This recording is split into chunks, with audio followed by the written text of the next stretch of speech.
Hello, I'm Taj, digitally known as Tropic Vibes, the host of Nifty Business, where we highlight NFTs and explore Web 3.0 as we move from pure speculation to creating real-world value.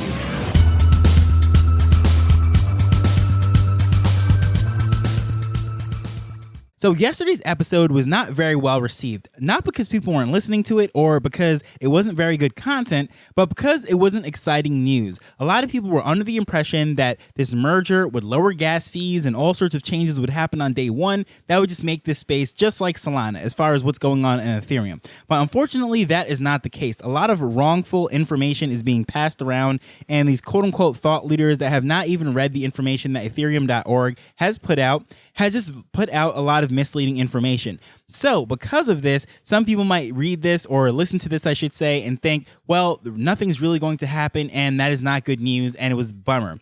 However, today I'm going to say that is pretty good news for collectors that are in the space. This does not just affect people that are going to be down the line coming into the space, and all of those people that might have left yesterday's episode thinking that nothing's really going to change. I'm going to debunk that today and really share why it is still good news for us collectors in the space.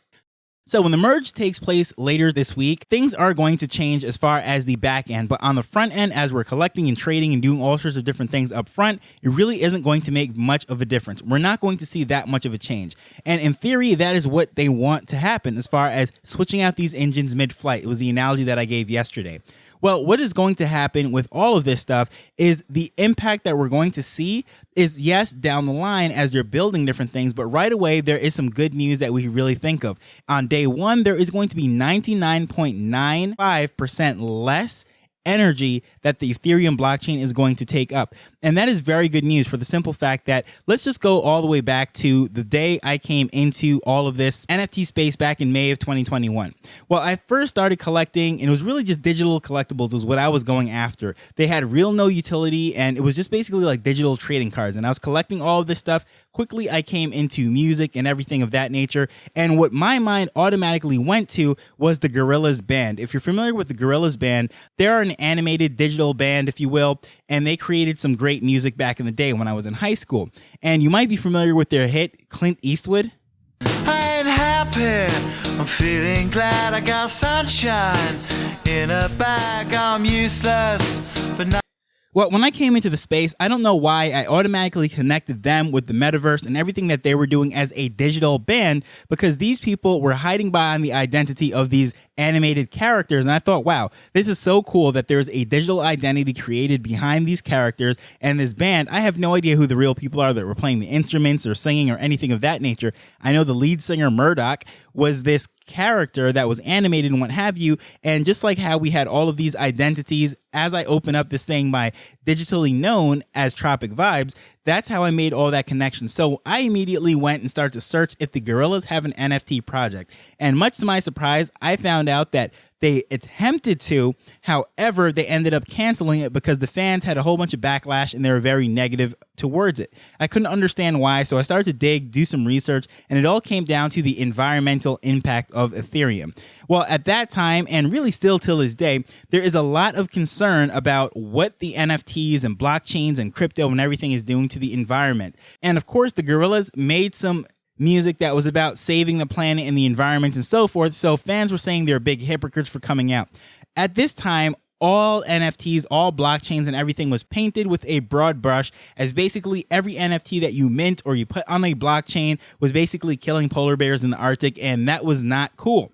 So because of this, they backpedaled. They didn't try to explain. There was no trying to explain that there's difference between certain types of blockchains and what was going on and how they're going to offset their emissions or trying to go the environmental route or anything of that nature. They just basically panicked, shut down the project, and ran away. Didn't want to deal with the press. And that might seem like it is a knee-jerk reaction, just completely crazy. However, believe it or not, a lot of corporations and big brands are in this same exact position, because this is going out there that is saying that anyone that dabbles in this space in Web3 does not care about the environment. It does not care about our future generations and global warming and you name it. It's almost like you are sacrificing everything for financial gain or maybe just fun collecting. And that is not a good look, especially for big multi-billion-dollar dollar multinational brands that have to really cater to the masses and really stay in the middle, not take any kind of controversial opinions or stance. They want nothing to do with anything of that nature. So having this new thing with this network that we're going to later this week and having those emissions come down 99.95%, I mean, to the average person, they might be thinking, well, that's just crazy. It doesn't really make much of a difference. And on day one, if my gas fees aren't going down and all of that, who really cares about all of that? But this is a big deal for the simple fact that those big brands and those big corporations that would not even come anywhere near any of this stuff are now going to have one obstacle, one less hurdle to get over to invest into the space. And a lot of people might say, well, that is horrible. We don't want big brands, Coca-Cola and Nike and all these other people coming in. Well, Nike's already here. Coca-Cola's already here. So those are bad examples. But any future brands to come in and try to do different things in the space, because it's only going to just ruin it for us. It's going to make it much more like Web 2, and it's all about the big cats, and that is not what we're trying to do here. However, this is what's going to happen. Well, first of all, once these big companies come in, it's going to legitimize the space in the sense that it is showing that real businesses have some legs here. They're putting down their roots. So this is not just a bunch of kids or a bunch of nerds that are playing around with technology or financial people that are just trying to do some crazy rogue stuff, or the stigma of a lot of criminal activities going on in Web3 and all this crypto stuff is just a bunch of criminals trying to launder money. Well, all of that goes away when legitimate enterprises are coming in. And of course, when those legitimate enterprises are coming in, there's also going to be some sort of regulation as to where these large institutions are putting funds and how things are going. Now, nobody really wants regulations and yellow tape and bureaucracy and all of that stuff. And that's one of the beautiful things about this space, that there is a lot of freedom. However, in order for banks and big corporations to come into this space, there's going to be some sort of guardrails that are going to be put into place, and we're going to get some standardization, some sort of legitimacy of the space, not knowing that anything over here is a rug pull and just some crazy wild west activity that we've been seeing for the longest time.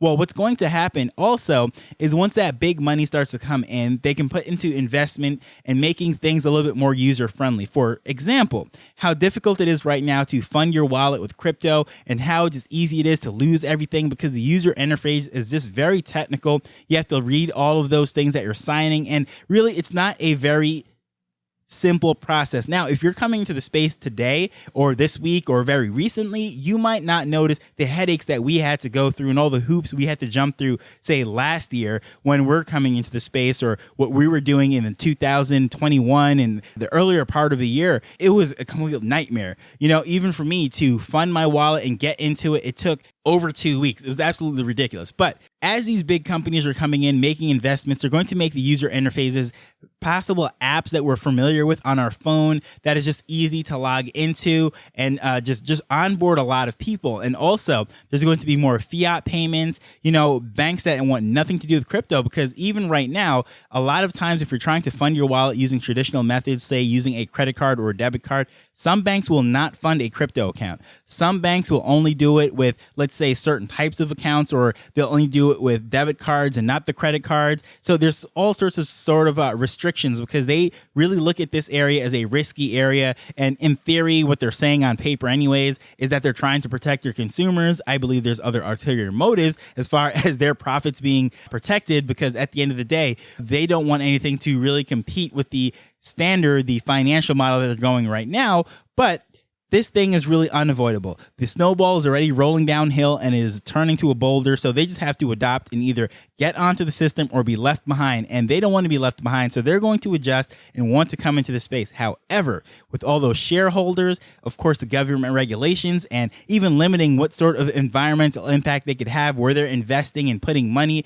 and carbon tax credits and all sorts of crazy things that really prohibits them from getting involved in this, a lot of that gets washed away after this merge. So that is very good news. And as more people come into the space, of course, the companies making it more user-friendly and all of that, that's going to onboard new users into the space, because that is a problem that we're having right now. In this bear market, the very few people that were already here are probably cut in half, or maybe 70-80% have packed up and left, because after they're losing a couple dollars here and there, they're like, nope, this space is not for me. I am gone. And I've spoke about it many times.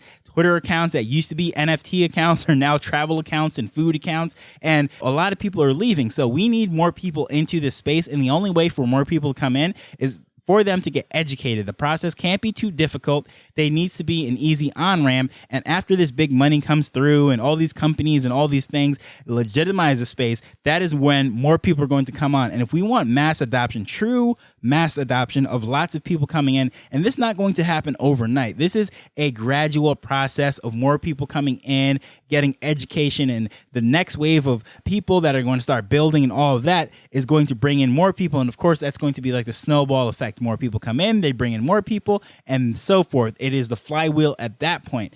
And all of that starts with legitimizing the space, bringing in people that are seen and respected, and these brands also carry a lot of influence as to the people that are already following them and seeing what they're doing. Some people might just come into the space just because they're interested in that brand, and they don't even necessarily learn about all the tech and everything. They just want to collect whatever it is that they are doing. And here's where things gets really interesting for the people that are already here in the space.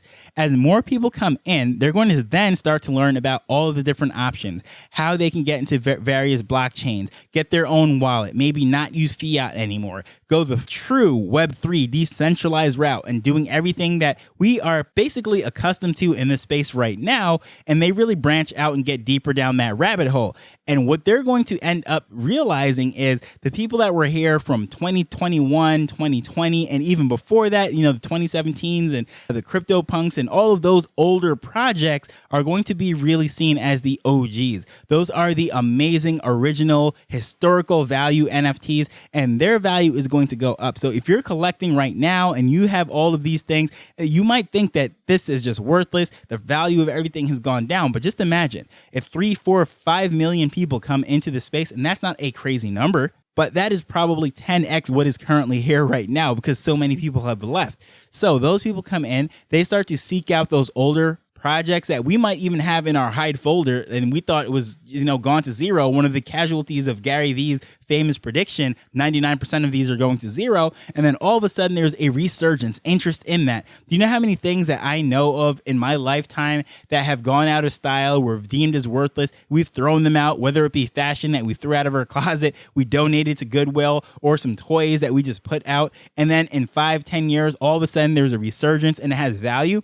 And if you've been following me, you knew that Pokemon cards was my connection to the whole blockchain. Once I saw digital collectibles as a form of cards, which was what I was primarily collecting on the Wax blockchain when I first came in, it was really because I connected the dots between the blockchain and Pokemon cards, and this was a digital version. Now, Pokemon cards, of course, are expensive now and they have lots of value. There was a period of time during middle school when we first started collecting. This is like the first wave in America as far as Pokemon coming over from Japan. Cards were worth, you know, a couple $100s, but then there was a dip. When I was in college, it was like they were worthless. It's like people lost interest, and it was like those $150, $200, $300 cards were now going for like $10, $15, $20, and a lot of people threw away their binders, gave away their cards to people, and then there was a resurgence after we came out of college, and now you could buy houses with those Pokemon cards that people were rejecting for a period of time. And I think that's what's going to happen with a lot of people that were in the space in the 2020s, the early 2020s, and then they left it. And, you know, in, let's say, the late 2020s going to the 2030s, a lot of those projects are going to have some value. And it's all because of the influx that is going to come from all these people and all these brands and properties coming in. Now, that might sound like a total long play and everything, but the reason why I'm bringing this up is because yesterday it might have seemed like, oh, that's all just boring, just terrible things. But no, big things are really happening here. It's just that a lot of the information that we're getting from Twitter Spaces and wherever else saying that all this stuff is gas prices and speed of transactions. And basically they made it sound like Ethereum was going to become Solana overnight. Well, that is not true. That is really nowhere near what is the reality of the thing. But the fact that the emissions, the energy efficiency and all of that stuff is happening on day one is still a big deal. And let's not forget, this is the biggest event as far as we've ever seen in the crypto world since the launch of Bitcoin. Now, that might sound like that is some sort of hyperbole. I'm just trying to add flair to this thing and hype this thing up. But no, this is a big deal. I mean, this has never been done before. Switching out an engine in the middle of the flight and still going to make it so smooth that people don't even realize the difference. I don't think people really understand how amazing that really is. And just because their gas fees and all those things aren't going to go down on day one, that they think, nah, this is all bad news. This doesn't even matter. Yawn. Let's move on to the next story. No, this is a big deal. Trust me when I say that. This is a technological feat. And all those experts that are in spaces, it just blows my mind that I spent 2.5, 3 hours in one space and they were preparing people for this whole merge. And if they had clearly just gone over to ethereum.org, they would have seen that the information that they were giving out as experts were not true. So I don't know how anyone could really give an authoritative voice and say this is how it's going to be, because we have never been there. There's not a single person alive that has been through, or dead for that matter, that has been through the Ethereum merge. I don't care if you were on Bitcoin from day one and you know blockchains and the Web3 and all this stuff, decentralization and cryptography like the back of your hand. You might have helped Satoshi himself, or you might be Satoshi. But guess what? You have never been through the Ethereum merge. So to say that you're an expert and say, yeah, this is exactly what's going to happen, how it's going to be, and so forth, the only thing that we can possibly go off of is what they tell us on ethereum.org, hearing it directly from the foundation and seeing what their goals are, how things have gone in the test. And then from there, all we can do is just hope for the best, hope it is a smooth ride, and see how it goes. So with that said, I am still excited about this whole thing. This is a big deal. Hopefully yesterday didn't rain on your parade. And let me know, is this good news to you, or is this just seems like just more of the same old boring from yesterday? Please feel free to let me know at Tropic Vibes on Twitter, or using the boring email address in the show notes. But as usual, I just want to thank you for taking time to listen to this as we're learning and building Web3 together. So until next time, later. The Nifty Business Show is not investment advice. It provides insights and information within the space. As with anything, please do your own research before making a decision whether you're making an investment or a purchase.